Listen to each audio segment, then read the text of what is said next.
배우 김수현과 고 김세론 유족 간의 진실 공방이 결국 법적 다툼으로 이어지게 되었습니다. 김수현 측은 유족과 유튜브 채널 가로세로 연구소 등을 상대로 민형사 소송을 제기하였습니다. 법조계에서는 김수현에게 법적으로 잘못이 없는 것으로 확인될 경우 유족이 형사처벌을 받을 가능성이 클 뿐만 아니라 김수현이 부담해야 할 위약금까지 대신 떠안게 될 수 있다는 의견이 나오고 있습니다. 김수현 측 유족과 가세연의 110억 원대 손해배상 청구. 김수현과 그의 법률 대리인 김종복 변호사는 지난달 31일 서울 마포구 스탠포드 호텔에서 기자회견을 열고 유족과 가세연에 대해 강경한 법적 대응을 하겠다고 밝혔습니다. 김 변호사는 김수현과 소속사 골드메달리스트는 사실관계를 명확히 밝히기 위해 관계자들을 상대로 형사고소 및 민사소송을 진행하기로 결정하였다고 말하며 같은 날 정보통신망 이용 촉진 및 정보보호 등에 관한 법률 위반 명예훼손 혐의로 고소장을 접수했다고 밝혔습니다. 또한 110억 원 상당의 손해배상 청구 소송도 서울중앙지방법원에 접수했다고 덧붙였습니다. 김수현 측이 유족을 상대로 법적 조치를 취한 것은 이번이 두 번째입니다. 앞서 지난달 10일 유족과 가세연을 성폭력처벌법 위반 혐의로 고소한 바 있습니다. 김수현 측은 유족과 가세연이 김수현의 신체 일부가 노출된 사진을 공개해 성적 수치심을 유발했다고 주장하였습니다. 현행 성폭력처벌법상 허위 영상물 유포 등의 혐의로 처벌받을 경우 7년 이하의 징역 또는 5천만 원 이하의 벌금형이 내려질 수 있습니다. 김수현이 법적으로 처벌받을 가능성은 낮아 법조계에서는 김수현이 과거 미성년자였던 김세롱과 교제한 것이 사실이라 해도 현행법상 처벌할 근거는 없다고 보고 있습니다. 2015년 당시에는 미성년자 의제 강간죄 기준 연령이 만 13세였습니다. 즉, 만 13세 이상의 미성년자가 동의하에 성인과 관계를 맺었다고 해도 법적으로 처벌할 수 없었습니다. 현재는 이 기준이 만 16세로 상향 조정되었지만 법 개정은 소급 적용되지 않기 때문에 김수현에게는 해당되지 않습니다. 또한 2021년에 신설된 청소년 성보호법 조항에 따르면 만 19세 이상 성인이 만 16세 미만 청소년과 성적인 대화를 나누는 것도 금지되지만 이 역시 김수현의 경우에는 적용되지 않습니다.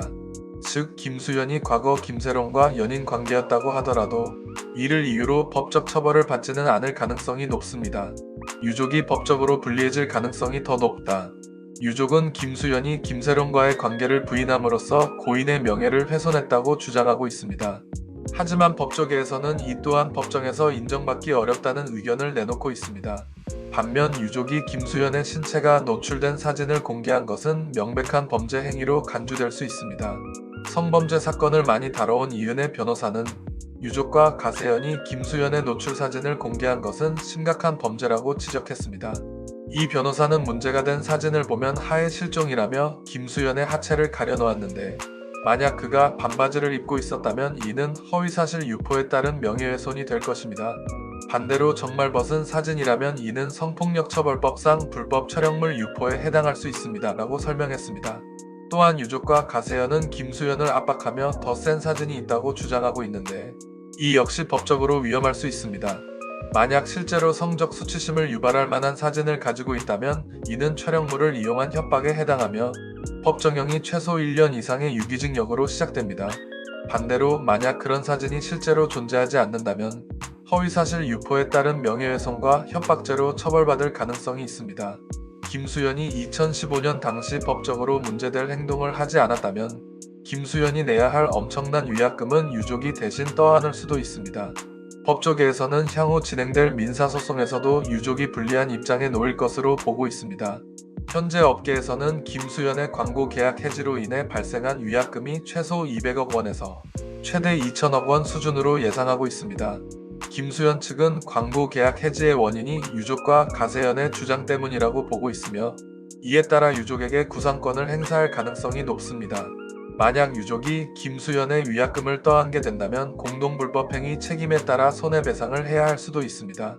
공동불법행위 책임이란 여러 명의 가해자가 공모하여 피해자에게 손해를 입혔을 경우 모든 가해자가 그 손해에 대해 연대 책임을 지는 것을 의미합니다.